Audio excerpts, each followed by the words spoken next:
سبحانہ و تعالی اما یقولون علوا کبیرا. یہ خدا کے بارے میں جو کچھ بھی بیان کرتے ہیں خدا اس سے بہت بلند، بہت اعلیٰ اور بہت بالا تر ہے. سبحان ربک رب العزت عما یصفون. خدا کے بارے میں یہ جو صفات بیان کرتے ہیں خدا اس سے بالا تر ہے. اس کا مطلب یہ نہیں کہ خدا اور بندے کے درمیان کوئی لنک نہیں ہے، کوئی ریلیشن نہیں ہے. بے شک ریلیشن ہے. کس طرح ہے؟ خدا کے مظہر کے ذریعہ. اب مظہر کیا ہے؟ خدا انسان کے وہم و گمان سے بالا تر ہے. انسان اس دنیا میں ہے جس کے ساتھ خدا کا ایک لنک ہے، ایک ریلیشن ہے. تو کیسے ہے؟ خدا اپنے لیے ایک نام استعمال کرتا ہے، بلکہ اپنا تعارف اس سے کرواتا ہے کہ اللہ نور السماوات والارض. اللہ تعالیٰ آسمانوں اور زمین کا نور ہے. اللہ آسمانوں اور زمین کی روشنی ہے. ہم چونکہ زمین میں رہتے ہیں اور زمین میں خدا کے ساتھ لنک کی ہم بات کرتے ہیں تو ہم زمین کے نور کی بات کریں گے. اور زمین کے نور کی بات یہ ہے کہ مثل نورہ کمشکات فیہا مصباح المصباح فی زجاجہ زجاجۃ کانہا کوکب درری. کہ اس کی نور کی مثال ایک ٹاک ہے جس میں چراغ ہے، چراغ شیشے میں ہے. وہ ایک گھر کی طرف اشارہ ہے. ایک گھر ہے، ٹاک ہے، شیشہ ہے، قندیل ہے، گھر میں ہوتا ہے. اس گھر کی طرف اشارہ ہے جو محمد کا گھر ہے صلی اللہ علیہ وآلہ وسلم.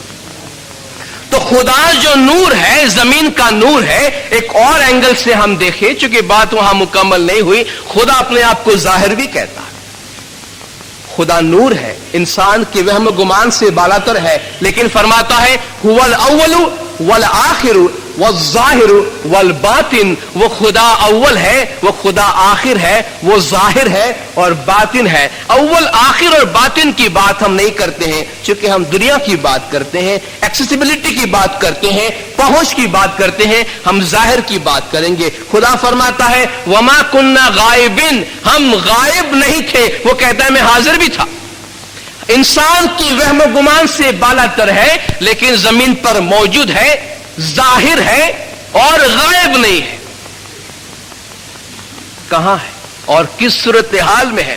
اس کا جواب ہم قرآن سے تلاش کریں گے، کہیں اور نہیں. چونکہ ہم ایک ایسے مشترکہ بیس پہ رہ کے بات کریں گے جس پہ آپ کسی کے ساتھ بھی بات کر سکیں.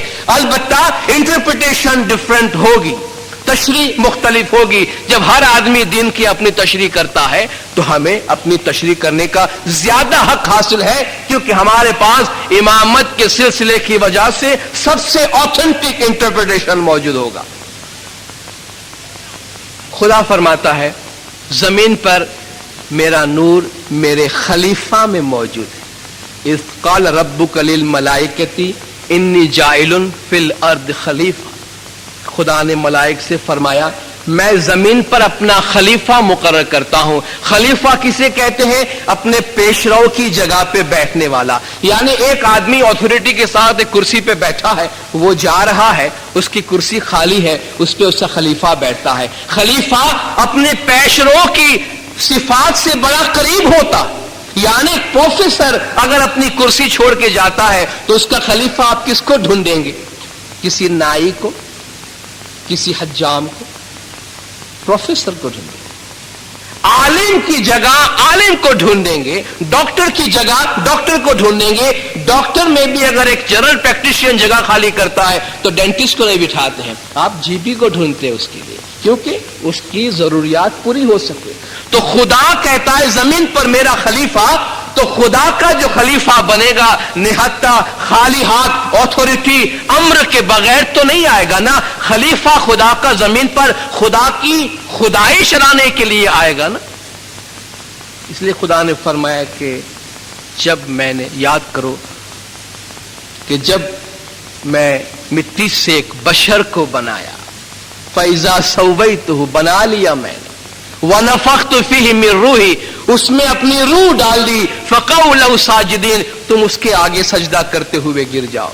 کس کے آگے؟ آدم کی بات ہوئی. خدا فرماتا ہے میں نے انسان کو بنایا، خلیفہ بنایا، اس میں اپنی روح ڈال دی. دینداروں، یہ سارے مسائل کا حل، حکمتوں کا خزانہ یہاں موجود ہے کہ اپنے خلیفہ میں خدا فرماتا ہے میرا نور جا رہا ہے، تمہیں اس کے آگے سجدہ کرنا ہے. اور سارے فرشتوں نے اس کے آگے سجدہ کیا. کس کے آگے سجدہ کیا؟ خدا کے آگے نہیں کیا، انسان کے آگے کیا. اس انسان میں کس کے سامنے کیا؟ اس میں جو خدا کا امر تھا اس کے سامنے کیا، اس میں جو خدا کا نور ہے اس کے سامنے کیا، اس میں جو اتھارٹی ہے اس کے سامنے کیا. صحیح؟ ایک فرشتے نے سجدہ نہیں کیا.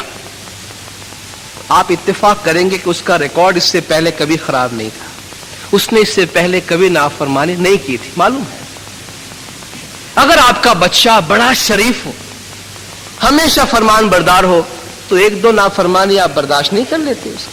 اگر آپ کے آفس میں کوئی آدمی کام کرتا ہے، بڑا اچھا ریکارڈ ہے، آپ کو بڑا فائدہ پہنچایا، کبھی ایک بلنڈر بھی کرتا ہے، تو آپ کہتے ہیں کوئی بات نہیں، تمہارا ریکارڈ بڑا اچھا ہے. ابلیس نے یہ کہا کہ میں آدم کو نہیں مانتا، خدا کو تو رب کہہ رہا تھا، خدا کو تو ربنا کہہ رہا تھا، رب بھی کہہ رہا تھا کہ اے میرے پروردگار. اس نے خدا سے بغاوت نہیں کی تھی. خدا کو شیطان بننے کے بعد بھی رب بھی کہتا رہا کہ میرے پروردگار یہ جو بنا ہے نا اس کو میں ایکسپٹ نہیں کرتا. خدا اس کا اتنا اچھا ریکارڈ، 36 کروڑ کتاب پڑھی تھی ایک مثال کے مطابق، اتنی عبادت، اس کو درگزر نہیں کر سکتا تھا. کون سی بڑی بات تھی اس میں؟ اور اس نے خدا سے بغاوت نہیں کی تھی، خلیفہ سے کی تھی. لیکن خدا نے اس کو دربار سے اس طرح راندہ کیا کہ آج تک ہم سب پریشان ہیں اس کی وجہ سے. کیوں؟ بات کیا تھی؟ بات یہ تھی کہ جن جن باتوں پہ اس نے آدم سے انکار کیا وہ خدا سے انکار کرنے کے برابر تھا. آدم کے آگے جھکنے سے منع کیا یعنی خدا کے آگے جھکنے سے منع کیا. خدا کا امر لگا ہوا تھا اس کے سامنے. آدم کو ایکسپٹ کرنے سے منع کیا یعنی خدا کے امر کو قبول کرنے سے اس نے منع کیا. گویا آدم کو ماننا خدا کو ماننا تھا، آدم کو نہیں ماننا خدا کی اتھارٹی کو نہیں ماننے کے برابر تھا. تو یہ تو بنیادی غلطی ہے، یہ ایک فنڈامنٹل مسٹیک ہے جس کو خدا برداشت نہیں کر سکتا تھا اور بنی نوع انسان کو سبق دینا چاہتا تھا کہ میرے خلیفے کی اتھارٹی زمین پر کیا ہے. آپ نے دیکھا کہ فرشتوں نے سجدہ کیا آدم کے سامنے، اس سے کسی کو انکار نہیں. سب کہیں گے خدا کے نور کے آگے سجدہ کیا. میں آپ سے پوچھوں اگر میرا آپ کا سب کا یہ ایمان ہے کہ خدا کا نور زمین پر موجود ہے، اس سے کسی کو انکار نہیں، تو خدا کے نور کے آگے سجدہ کرنا اس کی کوئی منائی ہے؟ کوئی مسلمان کہہ سکتا ہے کہ تم خدا کے نور کے آگے سجدہ نہ کرو؟ کوئی یہ کہنے کی جرت نہیں کرے گا کہ نہیں خدا کے نور کے آگے سجدہ نہیں ہو سکتا. اگر میں کہوں کہ میرا ایمان ہے کہ خدا کا نور زمین پہ تمام انبیاء میں جاری رہا، حضور اکرم کی ذات سے ہوتے ہوئے آج امام زمان شاہ کریم الحسینی صلوات اللہ علیہ میں ہمارے عقیدے کے مطابق وہی نور ہے جو آدم میں تھا، تو مجھے اس کے سامنے سر جھکانے سے سجدہ کرنے سے کون منع کر سکتا ہے؟ تم اگر نہیں مانتے ہو کہ اس میں خدا کا نور ہے تو ہم اس پرنسپل پہ عمل کرتے ہیں کہ ہم کسی کو جبر نہیں کرتے مذہب کے معاملے میں، لیکن اپنی آزادی برقرار رکھتے ہیں. اگر ہمارا ایمان ہے کہ امام زمان میں خدا کا نور ہے، اگر فرشتوں کے واسطے جائز تھا خدا کے نور کے سامنے سجدہ کرنا، اگر حضرت یوسف علیہ السلام کے والد جو خود ایک پیغمبر تھے حضرت یعقوب، سورہ یوسف پڑھ لیجئے 12ویں سورہ قرآن شریف، یوسف علیہ السلام کے والد پیغمبر یعقوب، ان کی والدہ اور 11 بھائی یوسف علیہ السلام کے سامنے سجدہ کر سکتے ہیں. ایک پیغمبر دوسرے پیغمبر کے سامنے سجدہ کر سکتا ہے اپنی پوری فیملی کے ساتھ، تو ایک انسان بندہ خدا کے نور کے سامنے سجدہ نہیں کر سکتا. ٹھیک ہے اگر کوئی سمجھتا ہے نہیں کر سکتا ہے، یہ آپ کے ویوز ہیں، جس طرح ہمارے ویوز ہیں کہ کر سکتا ہے. اور اپنے اپنے ویوز پہ قائم رہیے. حضور نے فرمایا قیامت میں دیکھ لیں گے خدا تمہارے اور ہمارے اعمال دیکھتا ہے, وہ عنقریب تمہارے ہمارے بیچ میں فیصلہ کر دے گا. تو بات امر کی ہے, بات اتھارٹی کی ہے. زمین پر جو خدا کا خلیفہ بن کر آیا ہے, ساری اتھارٹیز کے ساتھ آیا ہے, اگر وہ زمین پر خدا کی کرسی پہ بیٹھا ہے تو ہم اپنی حاجات روائی کے لیے, اپنی ضرورتیں پوری کرنے کے لیے اس سے دعائیں کیوں نہ مانگیں؟ کیونکہ آپ کہتے ہیں خدا سے مانگو, خدا کہتا ہے میں تمہارے وہم و گمان سے بھی بالاتر ہوں, تمہاری عقل مجھ تک نہیں پہنچ سکتی ہے تو تمہارے الفاظ کیسے پہنچیں گے؟ جو خدا کہتا ہے کہ میں تمہارے وہم و گمان سے بالاتر ہوں, اس سے ہمارے کمیونیکیشن نہیں ہو سکتے. کمیونیکیشن اسی سے ہو سکتا ہے جو اس کا مظہر ہے. زمین پہ سیڑھی پہ فرمان لکھا ہوا ہے مولا کا. مولا نے فرمایا ہم زمین پر خدا کے دروازے ہیں, ہمارے ذریعہ خدا کی عبادت کی جاتی ہے, یعنی ہماری عبادت خدا کی عبادت ہے, ہمارے ذریعہ خدا کی فرمان برداری کی جاتی ہے, ہمارے ذریعہ خدا کی نافرمانی کی جاتی ہے. جو اپنے اعمال ہمارے ذریعہ بھیجتا ہے وہ مقبول ہے, جو ہمارے ذریعہ اعمال نہیں بھیجتا وہ مقبول نہیں. تو خدا کا خلیفہ زمین میں اتھارٹی کے ساتھ اگر آتا ہے تو وہ ہمارے گناہ بھی معاف کر سکتا ہے. وہ اگر اپنے امر سے ہمیں ثواب پہنچا سکتا ہے تو وہی اپنے امر سے ہمیں معاف کر سکتا ہے. آخری دلیل پیش کر کے اپنی جگہ لوں گا گناہوں کی معافی کے تذکرے کے ساتھ. حضور کی ذات کے بارے میں خدا نے فرمایا, یہ پیغمبر اور امام کے کام کے بارے میں, ان کی رسپانسبلٹی, ان کی جو ذمہ داریاں. کما ارسلنا فیکم رسولا من انفسکم یتلو علیکم آیاتنا ویزکیکم ویعلمکم الکتاب والحکمہ یعلمکم ما لم تکونوا تعلمون. تم میں ہم نے رسول بھیجا جو 4 کام کرتا ہے, تم پر ہماری آیتیں پڑھتا ہے, تم کو پاک و پاکیزہ کرتا ہے, تمہیں کتاب اور حکمت کی تعلیم دیتا ہے, اور تمہیں وہ کچھ سکھاتا ہے جو تم نہیں جانتے ہو. اس میں سے ایک بات ہم کرتے ہیں, پیغمبر کیا کرتا ہے؟ تزکیہ کرتا ہے. تزکیہ یعنی پاک و پاکیزہ کرتا ہے, تطہیر کرتا ہے. کہتے ہیں حضور تو اپنے زمانے میں گناہ معاف نہیں کرتے تھے, آج امام کیسے گناہ معاف کر سکتے؟ میں آپ سے پوچھتا ہوں, آپ نے کیسے کہہ دیا کہ حضور اپنے زمانے میں گناہ معاف نہیں کرتے تھے؟ قرآن کہتا ہے کہ حضور تزکیہ کرتے تھے. تزکیہ یعنی پاک و پاکیزہ کرتے تھے. پاک و پاکیزہ کرنے کی 2 ہی طریقے ہیں, ایک تو ظاہری ہے, ایک باطنی ہے. ظاہری پاکیزگی یہ ہے کہ آپ پانی سے اپنے بدن کو دھوئیے, یا تو حضور ہمارے ظاہری پاکیزگی کرتے تھے یا باطنی کرتے تھے.